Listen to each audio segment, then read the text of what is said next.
Got a Chevy Suburban K1500, 5.7 liter. It's got the conventional, not the HydroBoost power steering. Got a high pressure line that's leaking. We're going to replace both the high pressure and the low pressure return line. Going to concentrate mainly on the low pressure return line, as there are several videos out there showing the high pressure, but not a lot on the low pressure return line.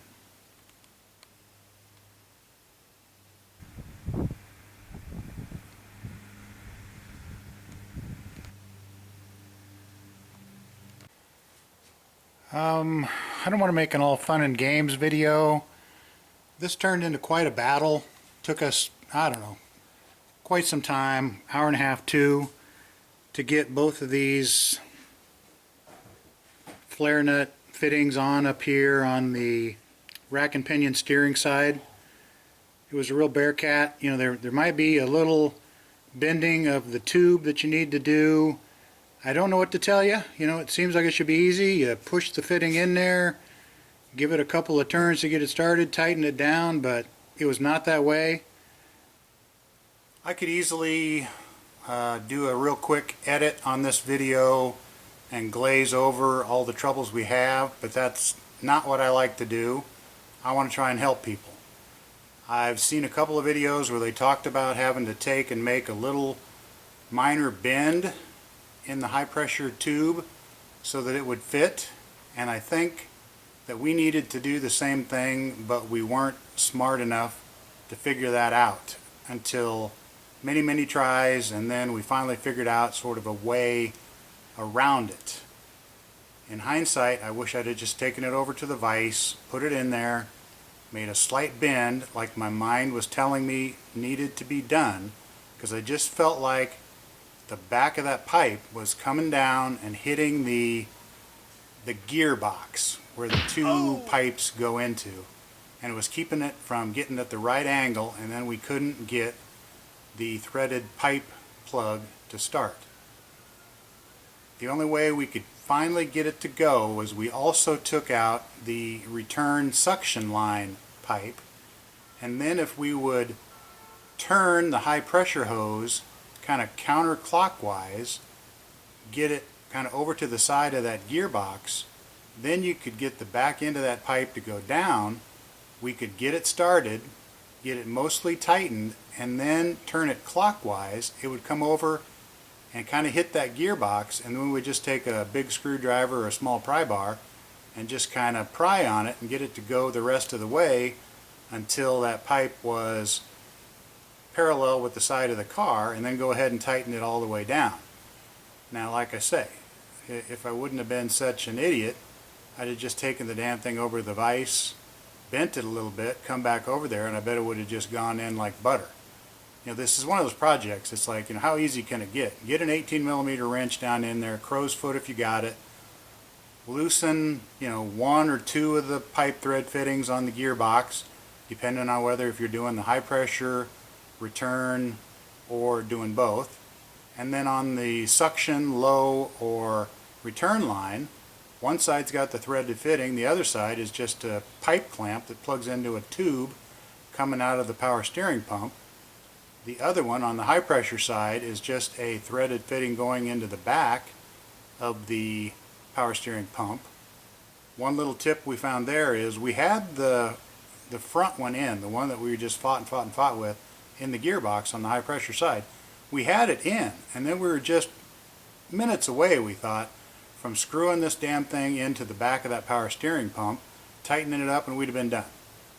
But we couldn't get the threaded pipe plug into the back of the power steering pump, and so we just couldn't get it lined up. I was twisting up top and he was twisting from below, but you're reaching up in there in a very tight spot and you're trying to push on it and give it a turn, get it started, and we couldn't get it. So after fighting that for a while, I said, well, let's take, you know, we fought for quite a while to get that one onto the gearbox on the high pressure side, but let's just take it loose, and then we'll get the one in the back, and then we'll put these back on here in the gearbox. Well then, son of a gun, you know, you have to take the return / low pressure side off, so we had to take that off again, take the high pressure side off. Then we were able to get the plug into the back of the power steering pump. We thought, okay, great, now all we got to do is put these two back in the gearbox like we've already had them once before. So we're like, okay, we need to do the high pressure side first. So we tried and tried and tried, couldn't get it, and I said, hey, remember last time we had to kind of turn that thing counterclockwise, get it off to the side to where that back end can go down, get it started, and then pry it back over until it goes parallel with the side of the car. So after many tries, we finally did that, and then the low pressure return line just threaded in like butter, and what seemed like extremely frustrating was done. But I just wanted to show you how you might make that little bend and just be aware of some of those things. Also, I showed it in the video pretty clearly, but when you first look at the low pressure return line, the threaded fitting on the gearbox, it looks like it's kind of sitting down inside of some cast part of that box, but that's really not the case. There's a plastic sleeve that goes over the steering column, and there's a slit in it that's big enough that it'll slide over the tube.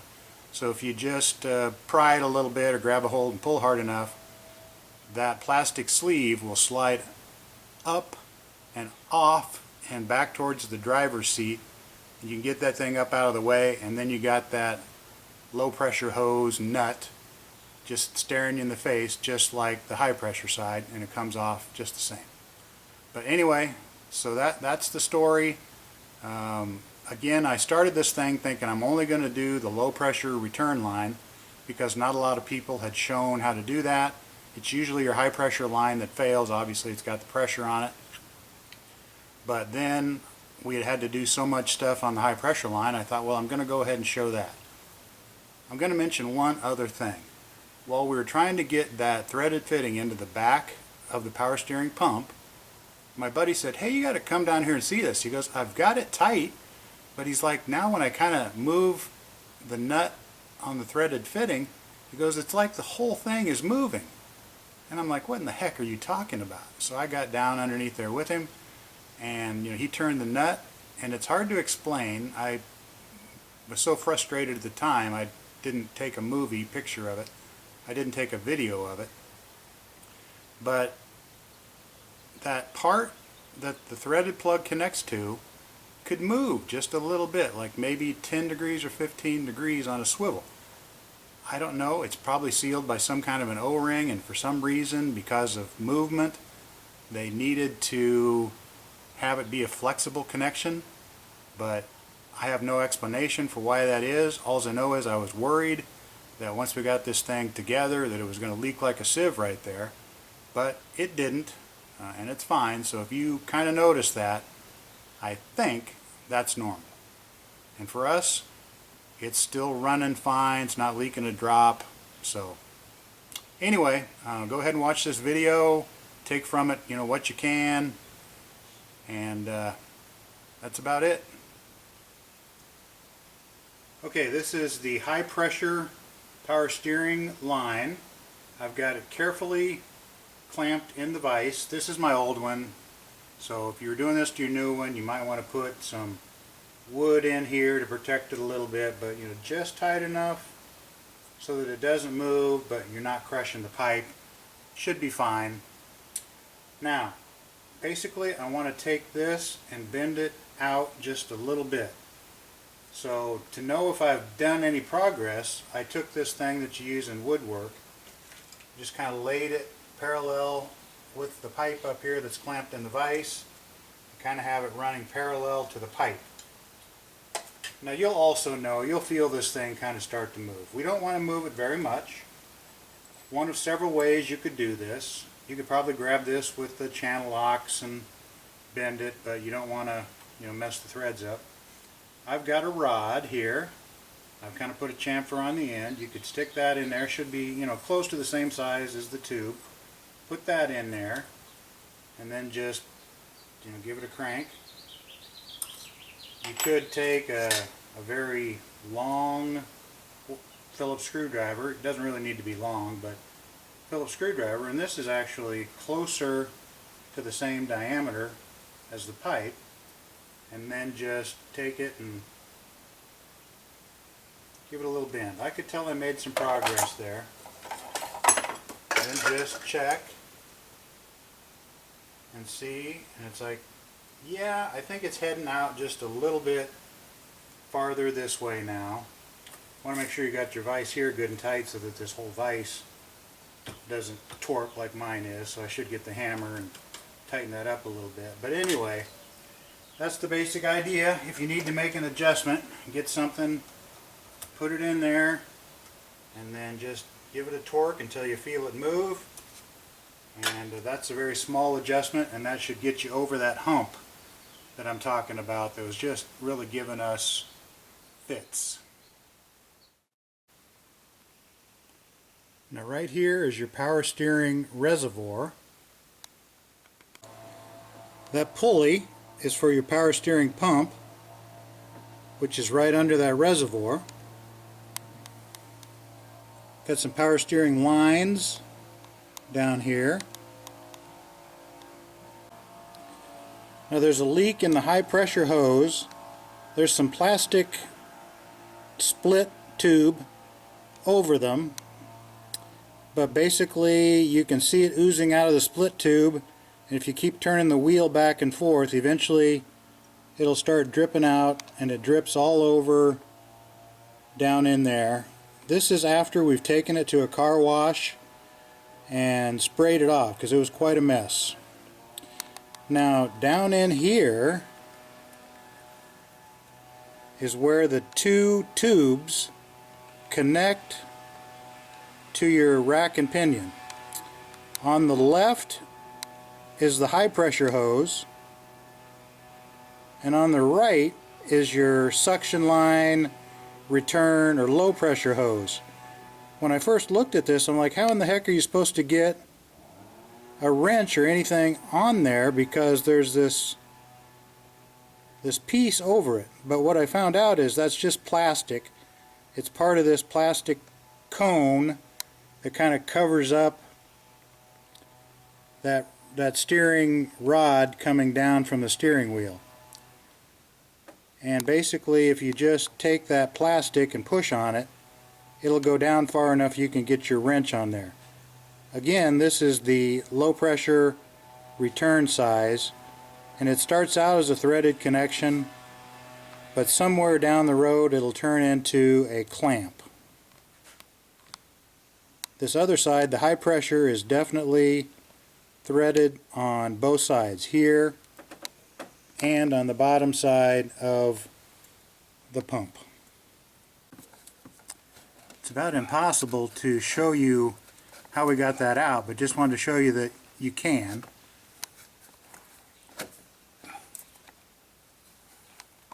So that has a slot in it, and it goes over. So you can get it out of the way, then you can get to that nut.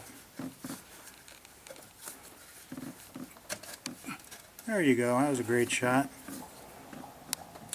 So now, high pressure on the left, low pressure return on the right, both threaded. Those are now both accessible, and that shield is just slid back towards the steering wheel. You can reinstall that later once both new hoses are installed. We're just going to take a turkey baster and suck what fluid we can out of there to minimize what leaks out. You don't have a very good vacuum on your No, you gotta move quick. move quick.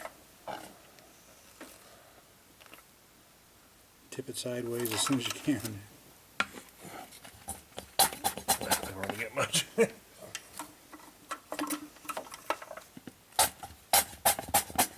Get what you can out. It's just going to be less that's going to be on your floor, driveway, whatever. We're just going to clean up a little bit, put the cap back on there so we don't drop anything down in there during this operation.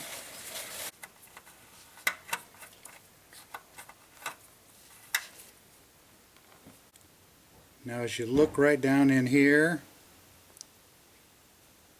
you can see this metal hose, you can see this metal pipe that's coming from the bottom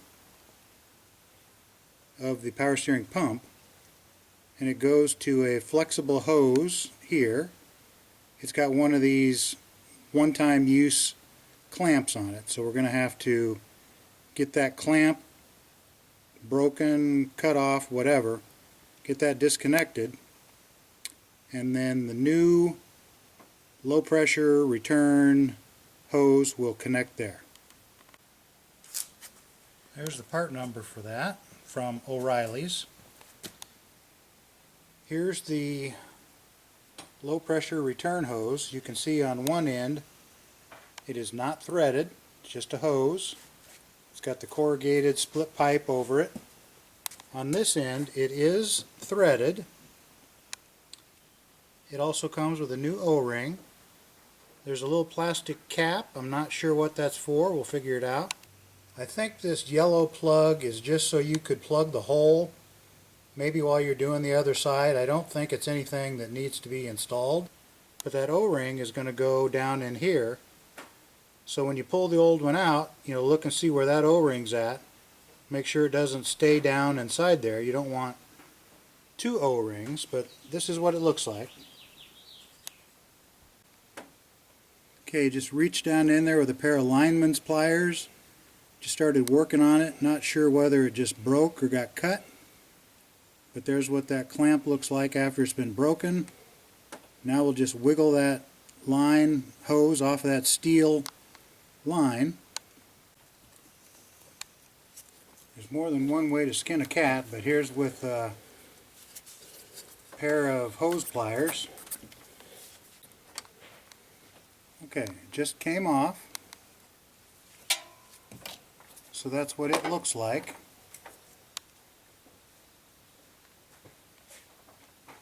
Again, there's more than one way to do this, but this is a crow's foot.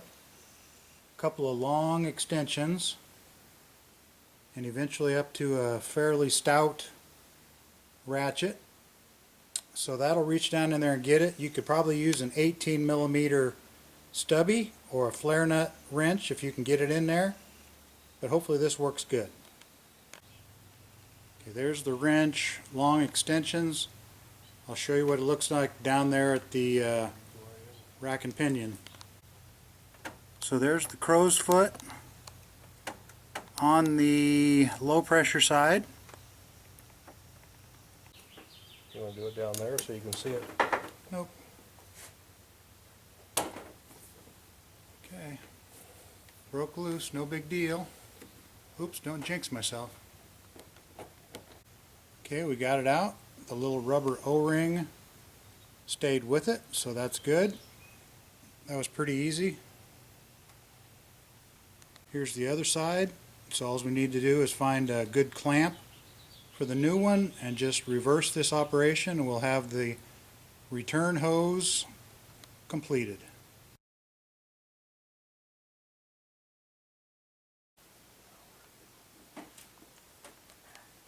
You got this little rubber O-ring. We're going to just put a little bit of power steering fluid on it, and then we'll slip it over the end here.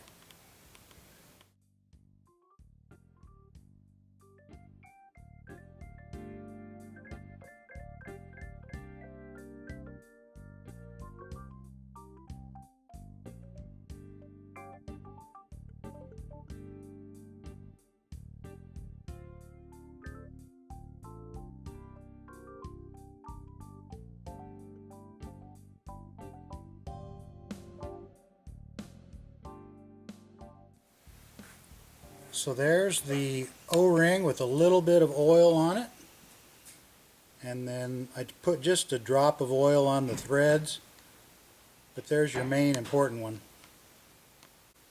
Got that new clamp slipped on there where it moves up and down easy. I'm going to put just a drop of oil inside this hose so it'll slip over easy. Then we'll slide this clamp toward us and tighten her down.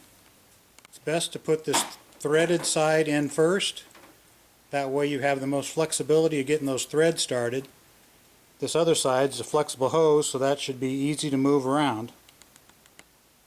There's the high pressure line. I've got the 2 O-rings put on, one there and one there. This is the side that goes to the rack and pinion connection, and this looks slightly different. It's a shorter nut, less threads. It goes to the bottom of the pump. Okay, a little bit of trouble underneath. You know, is it metric? Is it SAE? This 17mm crow's foot seemed a little sloppy. We tried a 5/8. It seemed very tight, but we did get the 5/8 inch to go over the high pressure line nut. Got it broke with that, so now I think we can get it the rest of the way with this 17 that's maybe a little sloppy. So you need a 16.5mm or a 5/8 that's been blown out a little bit. Pretty tight up in there. This is the oil pan. These probably transmission lines, and then up there is the nut we're trying to get to for the high pressure line. Okay, you're going to want to take some pictures or drawings or mental note. You know, here's your high pressure line, the side that's not connected to the pump. So the new one,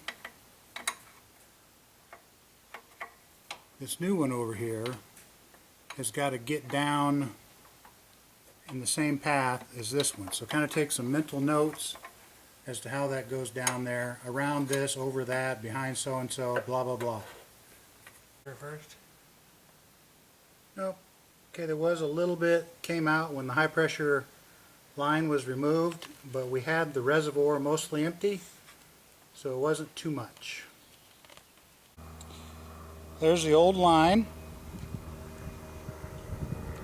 The O-ring is on there, so that's good. We got the O-ring on the new one, so we're ready to install it and tighten it up. This is the high pressure line.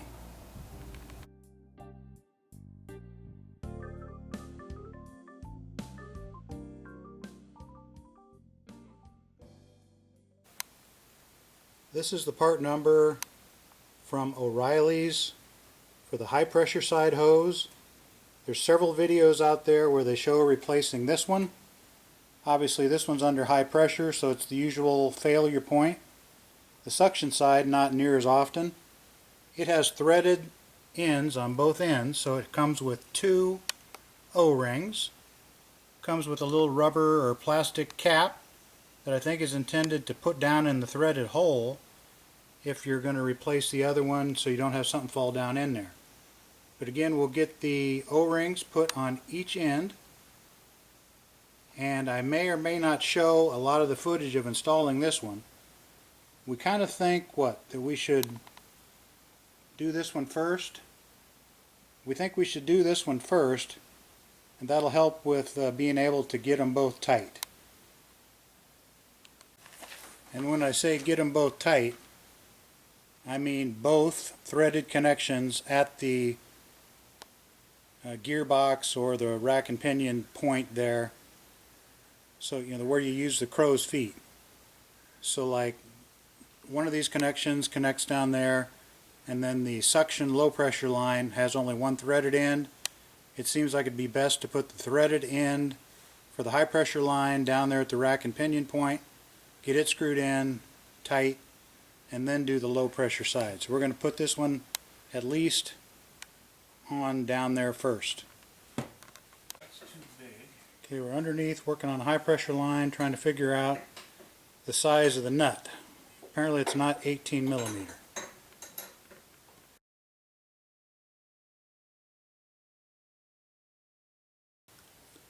We thought it would be easier to put in the new high pressure hose line first, and now we're going to put in the low pressure return line, thread it into there, and then work it around and get it hooked up to that tube down there with a clamp, with a hose clamp.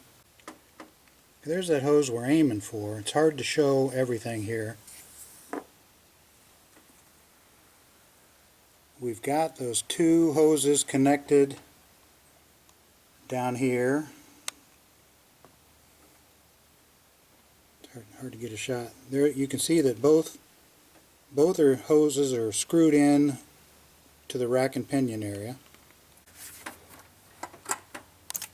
So now we're going to try and slide that plastic shield. It'll go back over the low pressure line.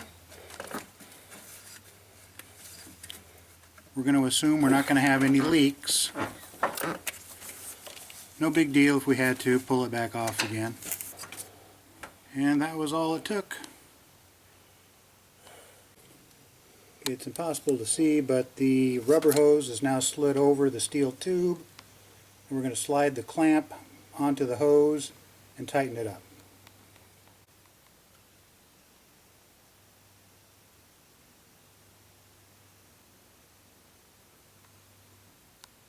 The low pressure line is right there. It's got the clamp on it. So there's the metal line coming out of the pump. Metal line goes over, connects to the hose. There's the hose clamp we put on it.